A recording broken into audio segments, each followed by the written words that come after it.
Hello, नमस्कार. Welcome to recipes कट्टा. तर मंडळी, हिवाळा सुरू झालेला आहे आणि हिवाळा म्हटलं की वांग्याचं भरीत आपण करतोच. हिवाळ्यात खूप छान अप्रतिम अशी हिरवी वांगी मिळतात. तर आज मी करणार आहे जळगावी किंवा खानदेशी वांग्याचं भरीत.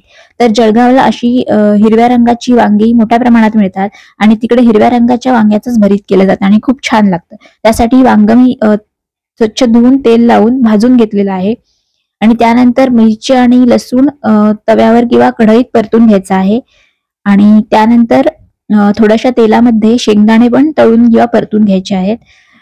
जळगावी भरतामध्ये शेंगदाणे घातले जातात आणि त्यानंतर जे मी वांग भाजून घेतलेलं आहे, खूप छान खरपूस भाजून घ्यायचं. ते मी इथे सुरीने कट करून घेते किंवा तुम्ही स्मॅशरने स्मॅश केलं तरीही चालेल. फक्त एकदम बारीक स्मॅश करायचं आहे आणि त्यानंतर जे परतून घेतलेले लसूण मिरची आहे ते मी वाटून घेणार आहे. त्यात मी जिरं सुद्धा घातलंय आणि त्यानंतर कढईमध्ये फोडणी करायची आहे. मोहरी, जिरं, हिंग आणि जे वाटलेलं वाटण आहे ते घालायचं. कांदा घालायचा, परतून घ्यायचं आणि त्यानंतर कांद्याची पात बारीक चिरून ती सुद्धा छान परतून घ्यायची.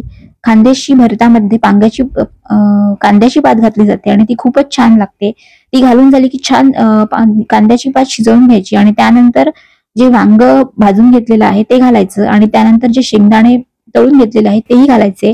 मीठ घालायचं, आवडत असल्यास साखर घालायची आणि छान असं वांग्याचं भरीत रेडी आहे. त्याच्यावर वरून आपण लिंबाचा रस पिळू शकतो. खूप छान लागतं. तर तुम्ही सुद्धा हे नक्की ट्राय करा. Bye bye.